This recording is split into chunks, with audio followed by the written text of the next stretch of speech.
For Shawn Johnson, she must do better than Michelle Kwan. Yeah, clearly I did that. Sorry, I didn't mean to put the pressure on Shawn. And she's 17. Come on, it's got to be harder at 17 than everybody else is an adult. Yeah, The youngest competitor. and the shortest. Which means her heels are higher. No one has to know. And they put me in higher heels. See? So Women, more, no, that's not good. It's rigged. It's rigged. Everybody, this is Mason with a question from Missy. How high is your vertical jump? Do you want the real one or like the actual? What's in the media guide and then what's the real one? I don't know what's in the media guide. They say I'm 5'10" in the media guide, and I'm like, you're only hurting my vertical by putting me taller. I'm not sure what my vertical is, but at the end of high school, and when I played on the national team, everybody had to touch the rim except for our defensive specialist, so I could touch just over 10 foot. As I get older, though, I think, you know how people shrink? I think the number's decreasing. But I would say maybe about 28, 30. I don't know. They just put boxes in front of me and plyometrics, and I just do it because I don't want to nail my shin. All right, guys, time for about maybe 2 or 3 more questions. This is Shawn. Go ahead. Yeah, after high school, do you plan on going to college, and if so, where? My number one right now is Stanford. Oh, you! So that's what I'm really working for. Hopefully I can help coach their gymnastics team, because I gave up the eligibility to compete for gymnastics in college, and I'd really like to, like she said, pass it on and kind of help out. So. All right, another question from Nick. This is for Shawn. How do you keep up the good grades and doing so well in school and doing gymnastics at the same time? I think gymnastics really helps with the good grades, because any sport teaches you responsibility and discipline and how to like self-motivate yourself. And I am a 4.0 student still. And Good for you. I don't know, that's something our coach really encouraged too. He really wanted to see the good grades and and everything. So my teachers helped a lot. They're really supportive of all the time I would miss, and they'd help me catch up and stuff. But it's really just kind of keeping organized and staying motivated. A gold medalist and a 4.0 student. I am such a loser. I really am. This is Abby. She's not. She's got a great question for both you ladies, and something I really hope you'll expound upon, because I don't think anybody here has a true appreciation for what you guys go through. Go ahead, Abby. What are your training schedules like for the Olympics? For me, like I said, I still attended public school, so I would go to school every morning from like 7 to 1, and then I'd go straight from there to, do lunch and stuff, and then I go to the gym 2:30 to 6:30 during the week. On the Saturdays, I would go 9 to noon. We'd have lunch. I'd come back from 1 to 3. I'd then go to a fitness center, and I would do running or swimming and stuff for another hour or 2. Sundays are my day off from the gymnastics gym, but I would go to a fitness center and run and do extra stuff too.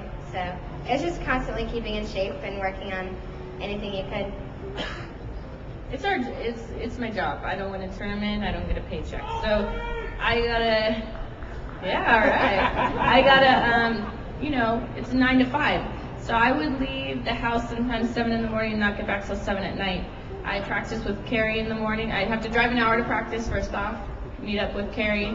We'd practice for about 2.5 hours, 3 hours, get lunch in the car, head to my trainer, be with them for another 2 hours, and physical therapy after that, maybe go to the gym later.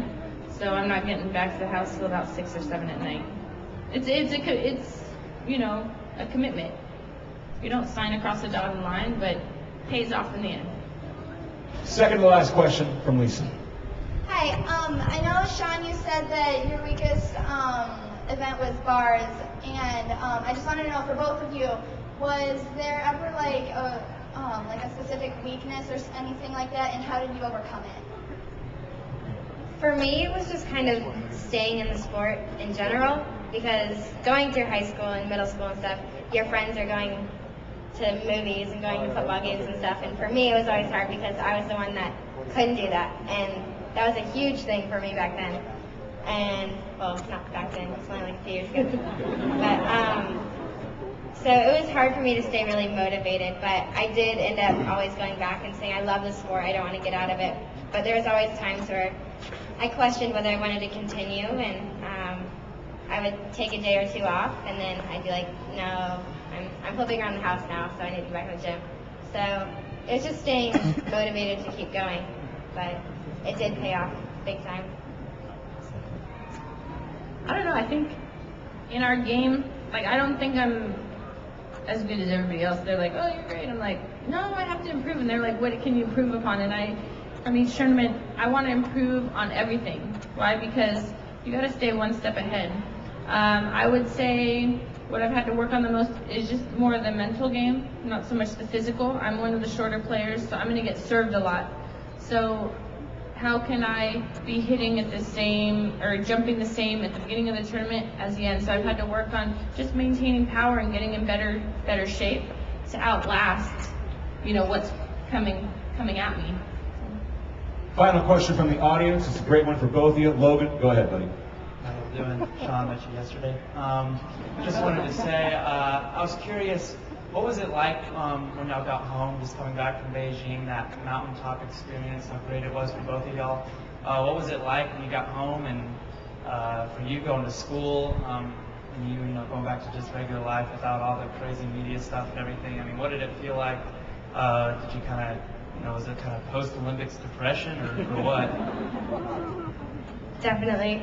I missed the Olympics more than anything, but we went directly from the Olympics onto a 42-city gymnastics tour, and so I kind of got to transition to that and not feel sad about leaving the Olympics. But when I got home, it was just craziness, chaos. There was a welcome home party for me, which was actually held in an arena, and 10,000 people showed up, which blew my mind. I mean, I didn't understand it at all. I was like, why are these people here for me? Because it's not a job, like Misty said, and it's just something that I love, and I'm representing the U.S. at the same time. So it's kind of different, but hard to grasp, and to know that many people watched and supported me and stuff was such an honor, and it was the best way to come back home that I could ever have imagined. Well, I got back on the plane and we still had 4 more tournaments left. So we still had to be in competition mode. But it was hard. We came back, we lost the first 2, which I could have told you was going to happen because we completely exhausted ourselves, for the gold medal.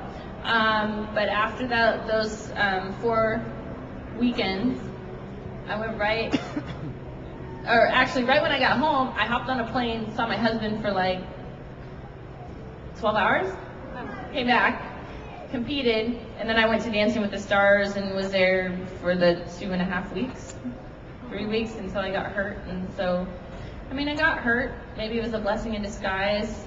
My body's just telling me I needed a break to slow down, and so, it wasn't much of a whirlwind as 2004. We got a lot of the media, like you said, out of the way in Beijing. So now it's just time from the point I hurt myself. It's just been rehab, kind of kick back, relax. I got to go to Hawaii for vacation. So taking everything in, but I do miss the Olympic experience, and I say, how did we do that? Like, now that I have a chance to look back, I'm like, had it been one play or something different, it could have been a completely different outcome. We're in Greece after we came back. It was just keep going, so I didn't have the chance to really think about what had just happened. But I do miss it, but it's nice not competing for a while. All right, guys, our time is up, but another round of applause for our 2 Olympians. Enjoy the rest of your weekend here at ESPN Weekend presented by Dick's. I think we've got a parade coming, so we're all going to have to clear the way. Thanks, everybody. Thank you.